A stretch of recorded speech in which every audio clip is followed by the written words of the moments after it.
Salut à tous, c'est Lascotep. Bienvenue pour cette nouvelle vidéo. Aujourd'hui, un nouvel unboxing d'un colis, enfin de plusieurs colis, qui m'ont été envoyés par 3D Airsoft, qui est en fait un site d'impression 3D de produits pour Airsoft, comme son nom l'indique, 3D Airsoft, qui fait donc des produits qu'on trouve difficilement, qu'on trouve pas, ou qu'on trouve très cher dans le commerce. Du coup, ils ont voulu faire de l'impression 3D et vendre des produits à pas trop cher. Voilà pour nous autres airsofters, et on va voir la qualité et on va voir les produits que je vous ai sélectionnés. Alors en fait il y en a un très important que je ferai en review, les autres c'est des petits produits que je vais vous montrer dans l'unboxing, mais je pense pas les faire en review, c'est vraiment des accessoires. Voilà. Allez, c'est parti, on va commencer par celui-là. Hop. Et donc, c'est un silencieux de type Osprey brut.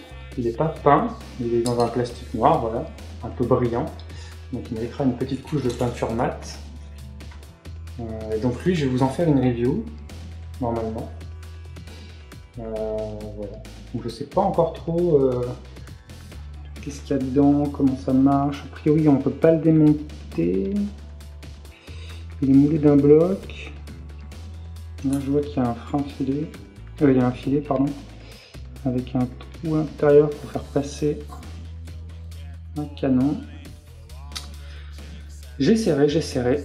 Donc il est en 14 CCW si je me souviens bien. Il coûte une vingtaine d'euros et il fait 12 cm, sachant qu'ils en vendent de 7 cm à je sais plus combien de centimètres, mais plus que 12 en tout cas. Donc je vous laisse de toute façon aller voir dans la description de la vidéo les liens vers les produits. Et du coup, je vous dirai ça dans la petite review. Après voilà, si c'est trop simple, je vois qu'on peut pas le démonter. Si j'ai rien de plus à dire, je ferai pas de review, ça devrait suffire. Peut-être si je vous montrerai avec le... Si je vous ferai une petite review pour vous montrer voilà, à quoi ça ressemble une fois peint, etc. Pas déconner quand même. Mais voilà. Donc un petit silencieux type Osprey, très sympathique. En tout cas c'est léger et ça a l'air solide, ça a l'air pas mal.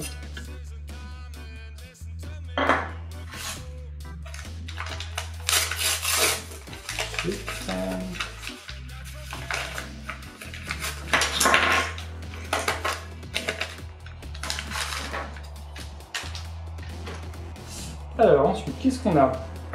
Alors, on a un attache-sangle,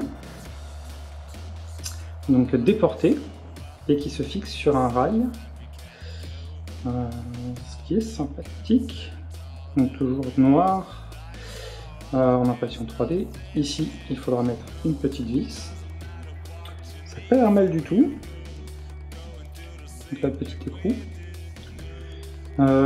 J'ai déjà vu des vidéos sur cette pièce, je crois. En tout cas, j'en ai entendu parler, je sais plus où. Et ça a l'air solide, parce que moi, mon inquiétude, c'est ok, une attache-sangle en impression 3D, j'ai un petit peu peur que ma réplique se casse la gueule et que l'attache-sangle éclate. Ça a l'air assez costaud.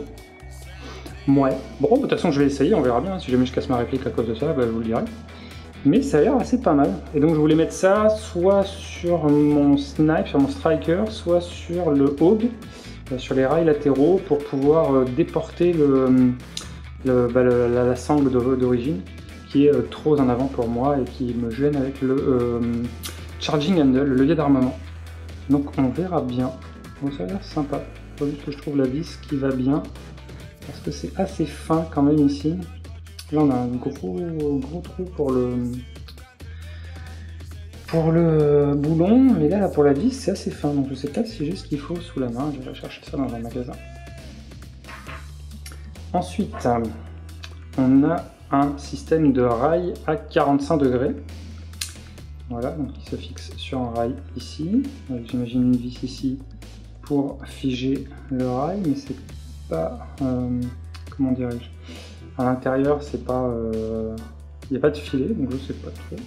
Bon, ça doit être ça, de toute façon, je vois pas d'autre solution. Et donc avec un petit rail à 45 pour fixer autre chose. Je me souviens plus encore pourquoi je l'ai pris, de toute façon j'aime bien faire des bricolages avec des rails, j'aime bien les rails. Donc je sais pas encore trop sur quoi je vais le mettre, peut-être sur le Hogue, je sais pas encore, je vais voir, mais ça peut toujours servir, franchement, un petit rail déporté comme ça c'est pas trop mal. Ah, je vous ai pas dit, alors l'attache sangle, il est à, je me souviens bien, 5 €, de toute façon je crois que c'est à peu près tout 5 €, et le rail à 45 degrés est aussi à 5 €, voilà. Alors, qu'est-ce qu'on a d'autre? Alors, est-ce que certains vont reconnaître? Ça se met... Oh, je sais plus trop comment ça se met. Comme ça peut-être? Tac, tac. Oui, je crois que ça se met comme ça. En gros, c'est un support pour Chimera, donc comme le Fastbang, mais là c'est un Fastbang de leur conception à eux, puisqu'en fait sur le Fastbang de chez Chimera, il est en une seule branche comme ça, et là il y a une pièce qui se met en dessous, là il y a un petit support, sauf que je l'avais déjà dit dans la review, cette pièce là elle bouge beaucoup trop, elle n'est pas assez bien fixée, et même moi j'avais mis double face en dessous, mais pendant une partie ça n'a pas manqué, j'ai perdu cette pièce. Donc mon Fastbang est inopérant, et en attendant j'ai voulu essayer ça pour voir. Donc je vous dirai ce que c'est. Donc là encore évidemment il n'y a pas de vis, comme tous les produits en impression 3D la plupart du temps c'est à vous de trouver des vis. Donc là on voit qu'on a deux petits trous avec des boulons, et là on a l'autre pièce, et là on peut voir que l'impression 3D elle est pas top hein. Je sais pas si vous voyez, ouais, pas génial niveau finition, mais bon, c'est l'impression 3D, donc c'est un petit peu excusable, et puis surtout ça coûte 5 €, donc bon. Moi ce qui m'inquiète le plus en impression 3D en général, c'est la solidité. On verra bien, ça n'a pas l'air trop mal non plus. Ensuite, là on a un petit bucking, pour ceux qui connaissent, donc bucking plat. Je crois que ça s'appelle des flat tensionneurs ou un truc comme ça. Celui-là je ne l'ai pas pris pour moi, je l'ai pris pour un collègue pour qu'il ait laissé ça soit dans son Snipe soit dans son Hogue. Il verra bien et il me dira ce qu'il en pense.